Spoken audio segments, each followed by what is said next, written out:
Hey, it's Jim. It's Sunday, May the 14th. Happy Mother's Day to all you mothers. And anyways, speaking of mothers, working on some of these Husky battery saws. T536 Lixp.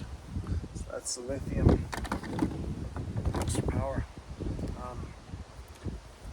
Kind of go through some of the issues that I ran into working on these last year, and I've got one more of them that it's a friend of mine that I worked for about a year.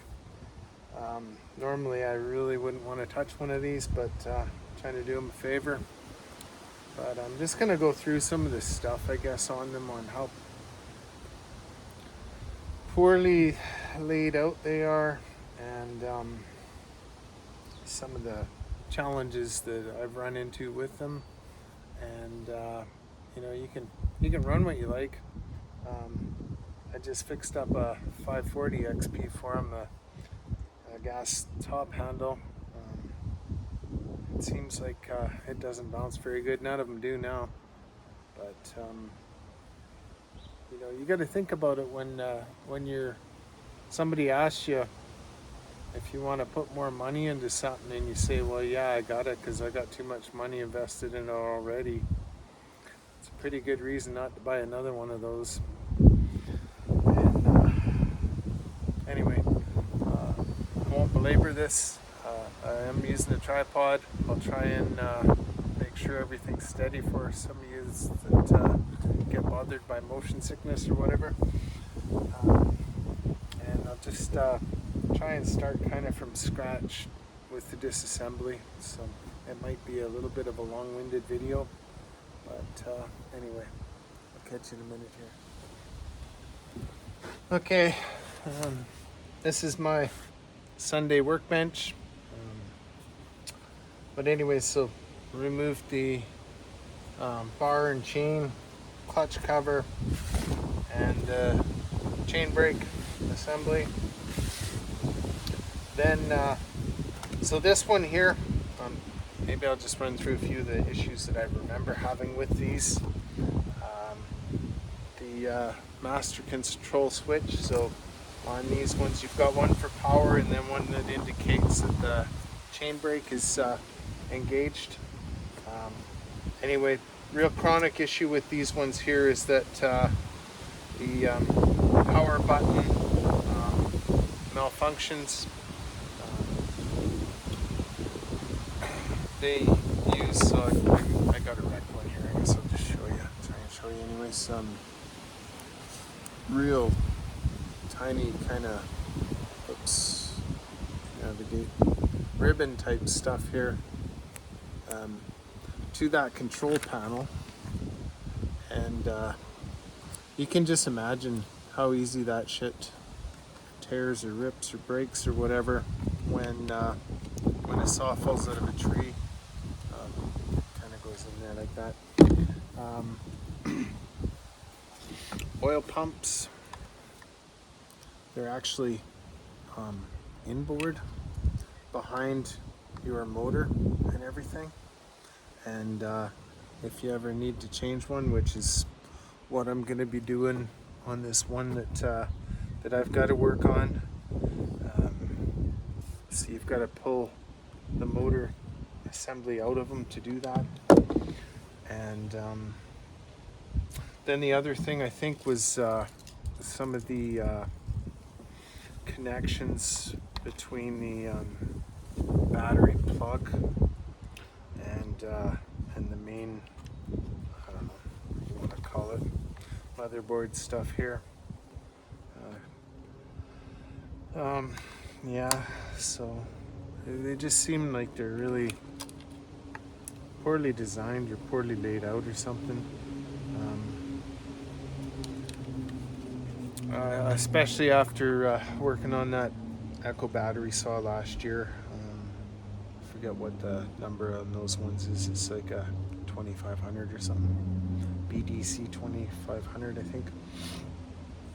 Performance wise, the Echo blows this thing and the stills away for runtime and power and lightweight and ergonomics and everything else.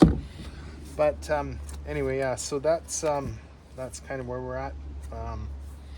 It's kind of odd as well when you start disassembling these things. So you got a bunch of screws and stuff to go through on this side,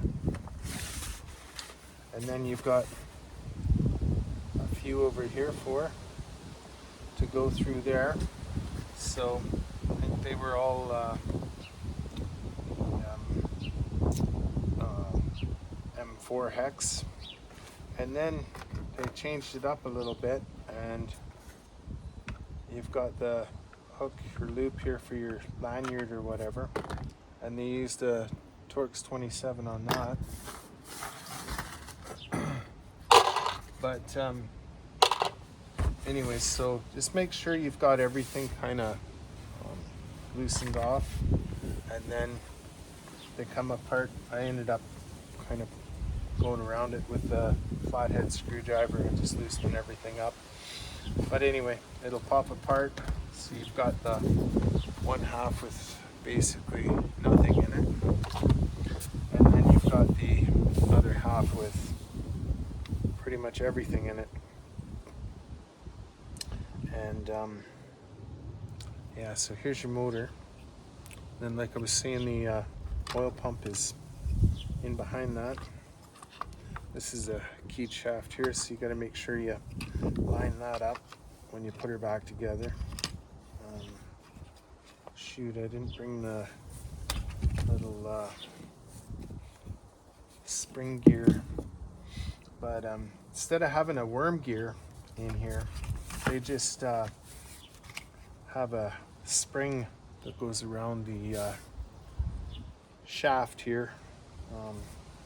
There's not really a clutch anywhere in this, but anyway, and so as that spins, I don't know whether you'll be able to see it there or not. Maybe I'll run back in the shop and add a little piece here on that thing. But anyways, there is a worm gear down there that's inboard, and that spring goes around it. So that's how that's supposed to work. But any other saw, your worm gear and oil pump are recognized as, I don't know about consumables, but they're a maintenance item anyways. So normally you'd keep that somewhere where it's accessible, not bury it all the way back, the furthest thing in there. And anyway, yeah. And so, like I was saying, the other part of these ones here is this little, I don't know if it's copper or whatever ribbon to your master switches.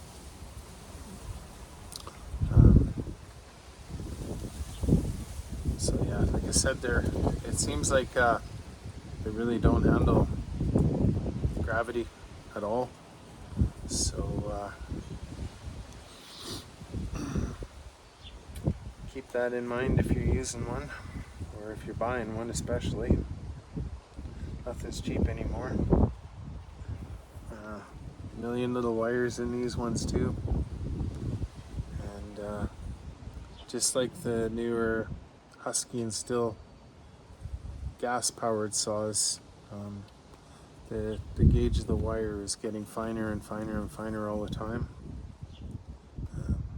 There's your other components here. So basically your power goes into this thing, and then it's distributed from there, and obviously it relies on the other controls to tell it to send it power and how much and all that. But yeah, just not fun to work on for, I'm sure, anybody. I could see the techs in the shop encouraging people to buy new. It seems like kind of what happens anyways when guys go into a shop now most of the time. Prices for stuff is pretty much the same as a new one. So it seems like pretty easy to convince people to just buy new and throw the old one away. You know, we're not shopping at Walmart, so that shouldn't be the case, but most of the time it is, especially when shop rates are usually over $100 an hour pretty easily. So it is what it is. I know, like I said before, everybody's got to eat. That includes you when you're buying one, so spend your money wisely, because like I said, it can be a bit of a money pit or a trap. So anyhow, yeah, so that's what I'm getting into, but I figured I'd just refresh myself on some of that stuff before I start pulling Troy's apart, because I don't want to mess anything up any worse than it already is. So yeah, been a while since I posted. Not the most exciting topic. It's the way of the world these days. And yeah, so I guess I'm resisting a lot of that. That's why I've switched to Echoes. They are a really good performing saw, really good quality parts in them. They're not taking any shortcuts. They don't have any of these computer controlled carburetors where you're forking out $300 when the carburetor fails or the computer fails. Just straightforward equipment, durable crank bearings. Don't get into the straddle ported stuff on the pro saws, as far as I'm aware. At least the 50cc and up.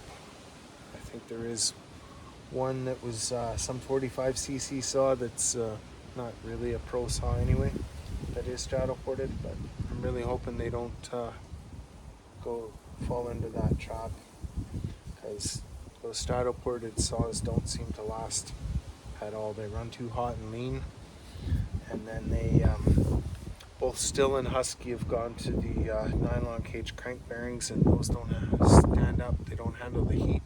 They don't handle guys running tight chains or filing their depth gauges or rakers down too low and adding that increased torque on the clutch side crank bearing. They just seem to fail there chronically. So anyway, yeah, like I said, happy Mother's Day. Hope I'll have something good to report on this later, and maybe when I get that oil pump out, I'll show you the close-up details of that. Okay, take care. Hey, I'm back. I did back flush the oil system here, and remember to turn her on. I think it seems like it's actually pumping oil, so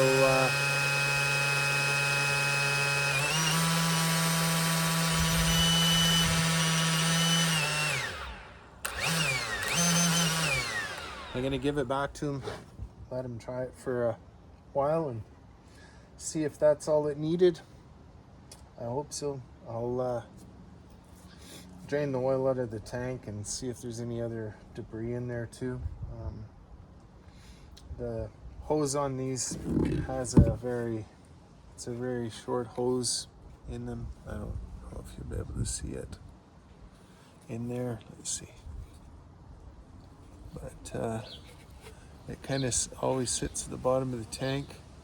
It's got a little bit of a screen on it, and they do seem to chop a fair bit of stuff in there. Anyways, while I was at it though, I did run into the shop, and I grabbed the kind of the worm gear thing here. The way it locks in with the I don't know, crankshaft, if you want to call it that, is just a couple of recesses there. So I haven't seen any of these actually strip off on that crank. What I've seen is the worm gear fail on these here. It seems like they must end up plugged up a little bit, and then the resistance causes the little plastic gears there to wear off. But like I said, it just seems like a really bad location for something that should be accessible. So, there's that material, oops, that they use for all the real intricate controls on the master switch there. So between that override to shut it off, or the chain brake being engaged, or the amount of power to send the motor based on the trigger position, I think it's all kind of ran through that thing. So yeah, they really are susceptible to tearing quite easily. Anyway, that's all I got, I guess. I hope, anyway. So have a good week, and we'll catch you again. Take care. So just flushing this out, and a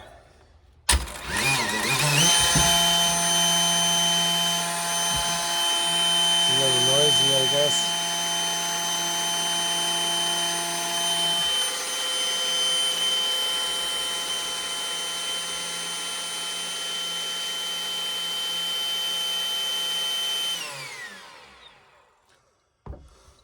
I just wanted to make sure I run some solvent through it so that everything is clean. So that's what it looks like now. I'll just show you something else I noticed on this bar for the Husky battery saw here.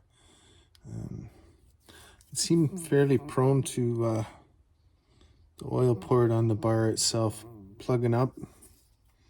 I'll take the Dremel and just open that up a bit as well. Never hurts. So try and do a little troubleshooting while it's here.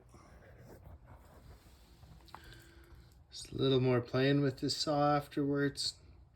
Shooting a little oil on the cardboard here.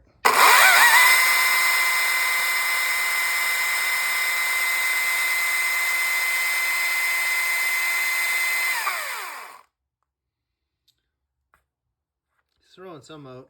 I think it's okay. Give it back, and they can see if it works for them.